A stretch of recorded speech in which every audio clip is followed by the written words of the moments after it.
Pour cet habitant de la commune de Léroux, c'est sûr, cette ruine de pierre calcaire serait un vestige des moulins primitifs qui autrefois peuplaient notre département par centaines. La tonnelle du Perret, pour notre féru d'histoire, serait l'un des rares encore sur pied.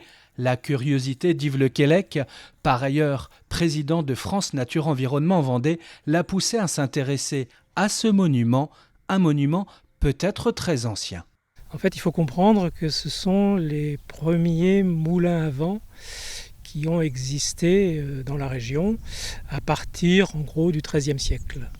Et donc, le monument, il faut l'imaginer en deux parties. La partie maçonnée qui reste aujourd'hui, mais qui était surmontée d'une partie en bois. Cette peinture du XVIIe siècle de l'artiste néerlandais Lambert Doumer nous montre bien cette partie surélevée en bois qui porte les ailes.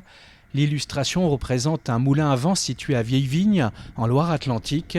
Ce type de moulin aurait précédé les moulins que l'on voit encore souvent debout. Ce qui est sûr, c'est que ce type de moulin, il a été remplacé probablement au XVIIIe siècle par ceux qu'on connaît beaucoup plus maintenant, qui sont entièrement maçonnés et beaucoup plus hauts pour aller capter le vent plus en hauteur.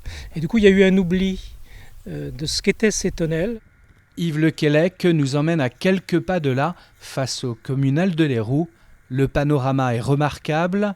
La tonnelle pour lui serait peut-être liée à ce lieu-là, appelé le Perret, ayant abrité une grange cistercienne au XIIIe siècle. Je ne sais pas si la tonnelle date du XIIIe siècle, je ne peux pas l'affirmer, mais je pense qu'on peut quand même faire un lien entre la grange, l'exploitation agricole, productrice de céréales, et l'existence d'un moulin, sans doute depuis au moins le XVe siècle, peut-être plus avant. Les vaches et les chevaux ne nous contrediront pas, le petit patrimoine est riche d'histoires à raconter.